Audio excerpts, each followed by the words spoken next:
e eles concedem o Espírito Santo.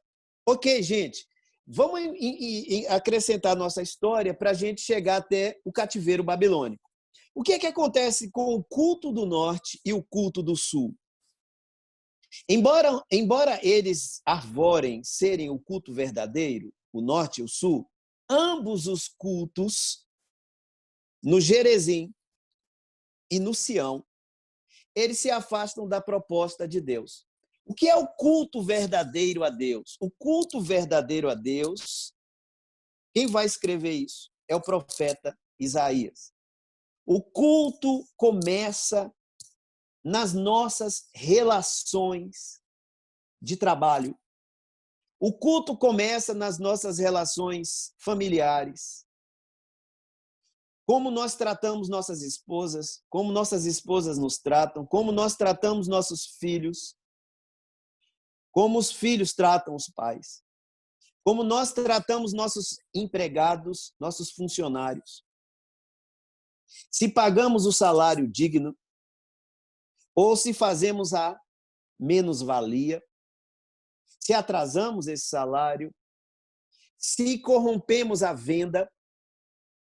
O que é que Isaías dizia? A efa justa e o bato justo é o culto a Deus. Gente, o que é efa justa e bato justo? São medidas de cereais. Então, quando alguém vendia 1 litro de cevada, 1 litro de trigo, vamos botar em litro, que é a nossa linguagem, e lá embaixo do litro tinha um calço, e não tinha mais 1.000 ml, mas o calço roubava 20%, 30%. E a pessoa depositava no alforje menos do que vendia. A Bíblia diz que ali começa o culto a Deus. Quando nós nos apresentamos no templo, quando nós nos apresentamos na congregação dos justos, quando nós nos reunimos como corpo, e aí nós fazemos o culto coletivo, o culto público, aquele momento é quando nós apresentamos as nossas obras. Apresentamos as nossas mãos. As nossas mãos indicam o que nós fizemos. O culto a Deus, então, começa no labor, no trabalho com as mãos. Se essa mão abraça, se essa mão acolhe, se essa mão salva. E quando nós nos apresentamos o que a Bíblia chama de a reunião solene, nós vamos apresentar nossas mãos. Aí, não é exatamente aí o culto. Aí é o desfecho do culto. É quando eu levo o meu culto da vida, eu levo para a Assembleia dos Justos. E eu levanto as minhas mãos, apresentando a minha vida como culto, como oferta suave ao Senhor. Vocês lembram? Isaías tenta ensinar isso a Israel. Quando Caim se apresenta ao Senhor, quando Abel se apresenta ao Senhor, diz que o Senhor rejeita a Caim e depois a sua oferta. Ok? Lá no livro de João, lá perto do Apocalipse, na epístola de João, vai dizer por que Deus rejeitou a Caim. Aí o texto diz assim, porque Caim era do maligno e as suas obras eram más. Então, Caim tinha obras más. Quando ele foi se apresentar diante do Senhor, que ele apresentou a sua oferta, a oferta estava contaminada. Eu dei essa volta para explicar uma coisa muito importante do Novo Testamento. Jesus vai dizer que o templo de Herodes era um templo vazio, porque os que adoravam a Deus não estavam, de fato, cultuando a Deus no dia a dia. Então, o templo do norte e o templo do sul vão oferecer a Deus um culto falso. E aí Isaías vai dizer, desde a cabeça até a planta do pé, todo o povo está corrompido. Quem é a cabeça? Os reis, sacerdotes, os profetas profetizam, governam por dinheiro. E o povo? O povo é corrompido porque não conhece a lei. Oséias 4, 6. O meu povo tem sido destruído porque não conhecem a lei. E tu, sacerdote, porque também não conheces a lei e não faz a minha lei conhecida, eu te rejeitarei para que não sejas sacerdote. Oséias 4, 6. Então, eu quero resumir dizendo, o norte não oferece um culto, o sul também não oferece. O que é que o Senhor promete pelos profetas, tanto ao norte como ao sul? Que ele vai levantar um inimigo externo que virá como juízo de Deus. Esse juízo acontece primeiro com o Reino do Norte. E o Reino do Norte vai cair sob o domínio dos assírios. A data, 722. Agora imaginem vocês, Deus usa os assírios.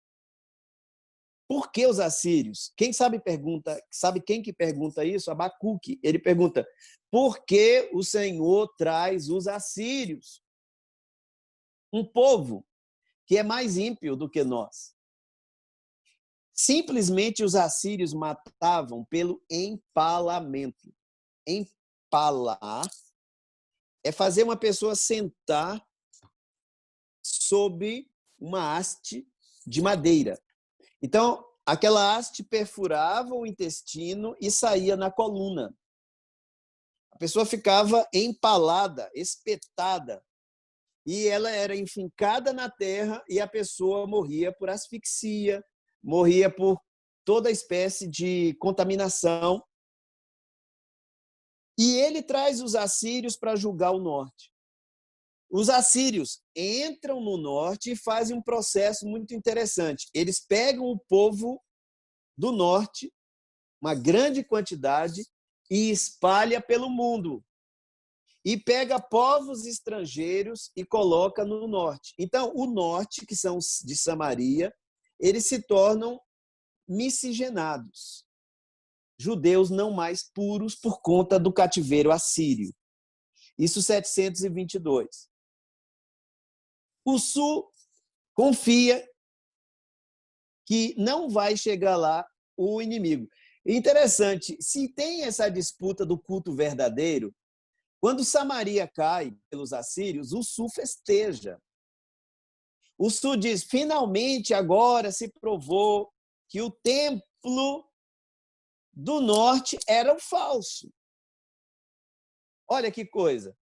Agora, eles diziam, nunca nós seremos atingidos, porque nós temos o templo verdadeiro e o culto verdadeiro. Nunca seremos atingidos. Gente, todos nós citamos o Salmo, que diz que os que confiam no Senhor são como montes de Sião, que não se abalam, mas permanecem para sempre. Está vendo? Os que confiam no Senhor são como o Monte Sião, porque o templo verdadeiro está no Monte Sião. Agora vem o profeta Isaías e diz assim, Deus entrará na terra porque o culto é falso.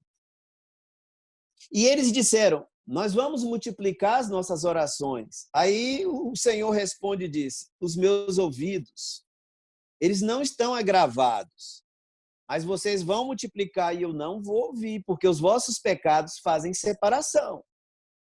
O diálogo de Isaías com Israel era dizendo, em resumo, era dizendo, vocês estão confiando no culto e no templo, mas o culto e o templo estão corrompidos. E o Senhor entrará na terra e julgará a terra. E Isaías ainda faz uma profecia no capítulo 45, versículo 1. Ele ainda faz uma profecia de que Ciro entraria, ele usaria Ciro levantaria Ciro para libertar o povo lá do cativeiro. Então, gente, eu quero chegar a esse ponto no nosso primeiro encontro para dizer que o interbíblico vai ser o momento em que o povo vai estar refletindo os cativeiros. Deus levanta, então, a Babilônia. A Babilônia sobe e destrói o templo. E eu contei toda essa história para que vocês sentissem o que era destruir o templo para um judeu do sul. No templo estava o Deus que habita nele, no templo estava a lei e as promessas de que a terra seria dada em possessão eterna. Olha que coisa grave. O templo Deus habita e ele é o Deus supremo. Se ele é o Deus supremo, nenhum outro Deus destruiria a sua casa. Os judeus diziam que o templo era o lugar onde Deus descansava os seus pés. E onde, eventualmente, a sua Shekinah descia. Imaginem. Por isso que os montes de Sião não se abalam e eles permanecem para sempre. Segundo, lá estava repousada a lei. A lei que prometia duas coisas. A terra seria dada em possessão eterna aos filhos de Abraão. E nessa lei estava escrito que os descendentes de Davi nasceria um que governaria para sempre. Ok? Então, nós temos aí um problema teológico com o cativeiro babilônico. Quando Babilônia toma, destrói o templo. Primeiro problema. Então, Deus não é o Deus supremo? Primeira questão. Os deuses da Babilônia são superiores ao Deus de Israel? Segunda questão, eles tomam a terra. A terra seria dada em possessão eterna para Israel. E agora, a terra pertence à Babilônia. E terceira questão, o rei é morto. Se o rei é morto, como é que suscitaria o descendente de Davi? Ok? Então, há uma questão gravíssima.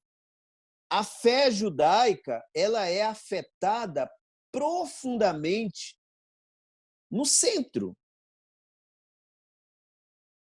Profundamente no centro.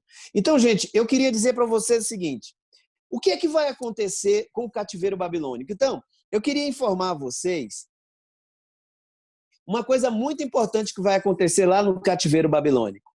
É o surgimento da sinagoga. Por que a sinagoga vai ser importante? Porque é lá na sinagoga que eles vão sentar, pegar a lei e vão estudar a lei. Porque agora, me entendam, por favor, e me tenham paciência para a gente encerrar. Nós já vamos encerrar nossa aula, já são 21h50, né? Está na hora de encerrar. Mas me permitam encerrar com essa informação. Eles não têm mais o culto girando em torno do sacrifício. Porque não tem mais templo. O culto vai girar em torno de quê na sinagoga? Da lei, da Torá. Então, quando o culto ele é centralizado não mais no sacrifício e é centralizado na Torá, eles vão estudar a Torá e verem por que eles estavam no cativeiro.